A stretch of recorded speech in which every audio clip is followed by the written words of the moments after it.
When I say neurological structures, what am I referring to exactly?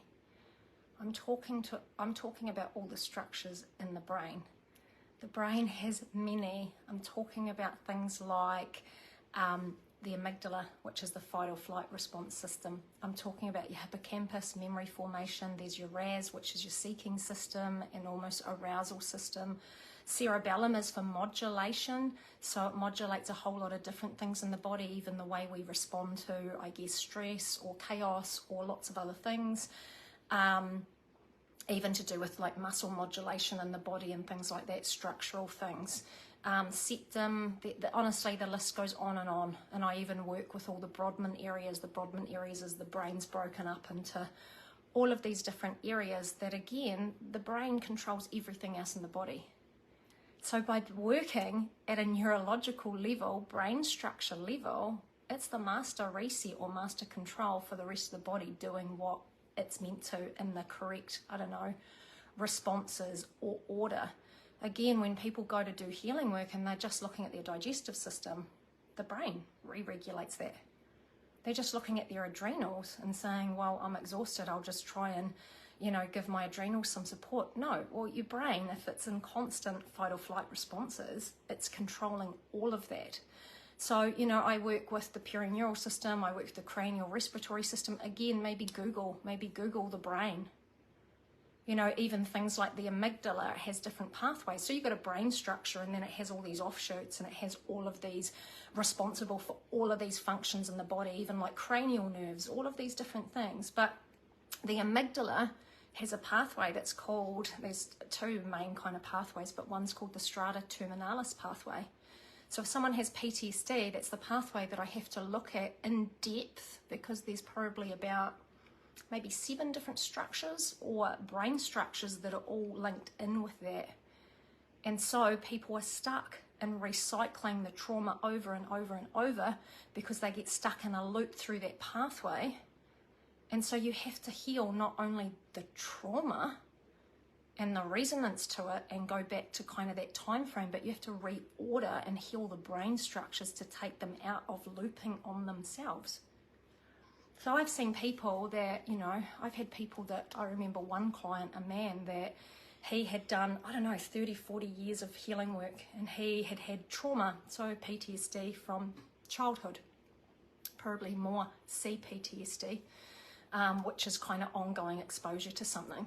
And he had, seen psychologists, done a lot of talk therapy. He had even studied and trained as a psychologist in order to try and heal himself, but it almost just fed more information into the brain. So there's ways to work with structures. This is why when I do the deep healing work that I do for EBV or any issue, anything to do with the body or anything, you have to work in with neurological structures. You have to heal neurological structures.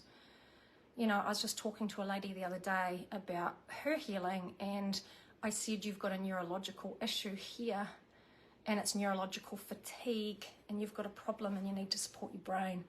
I think we live in this world where everybody is just focused on, gym, eating healthy, doing all of these things. Maybe it's like taking a supplement for the adrenals or a supplement for this and that.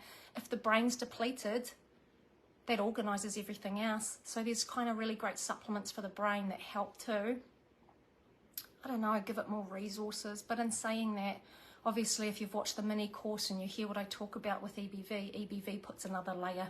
It holds, neurological decline in place. It compounds it, in fact. But when I say neurological structures, I'm literally talking about the brain and all of its intricacy, and there's a lot. I'd even look at glial cells, they support neurons in the brain, all of these things, brain detoxification, brain remodeling. When we kind of heal, we create new neurological pathways. It's like we're stepping out of old ways of being, but the brain has to do it all. Sometimes there's a lot of, I shouldn't say silly talk in the world of the spiritual, but I want to say that it can be a wee bit misleading. It's all of this lovely talk about let's just sit in our heart spaces and everything will just be magical. It doesn't really work that way. We're not, some people definitely are more heart orientated. It depends on almost who they are at that kind of soul level. But other people are about power. They're about whole other things. But the way that we really engage with even spiritual information is through our brain. That's even what a medium does. Like even the gifts and skills that I have developed myself. It's like I've had to change my body over and over and over to hold this higher vibrational information, which all comes through my brain. And if my brain is maybe holding so much stress, restrictions, inflammation, if there's all these other things that are almost holding it out of being able to re-regulate itself, then I've got a real problem. And again, this is what I talk about. EBV compounds this. Anything that creates this huge neurological decline and stress. That's even what COVID did, to be honest. COVID just heightened neurological decline that was already there. So when people are struggling after COVID and they're going, oh, I didn't really regain my brain function properly, and they will have long COVID, it will be because they already had restrictions sitting there, neurological ones that they probably weren't really aware about with that decline, and it will usually be EBV. But if you're trying to get out of neurological fatigue, you've got to support the brain better. You've got to kind of give it more supplementation of what the brain needs. And I guess if we were, as a world, thinking about our neurological structures more, we would probably make more headway in healing. I remember once I did a video and I said, about how stress and could that be making you fat? And then people love to listen to that kind of talk, don't they? Because they care about weight and all of those things. But if you're holding so much stress at the level of your mind and you're not managing it correctly, and obviously there's a lot of other interplays that I often speak about, it will affect even that whole metabolism from functioning correctly.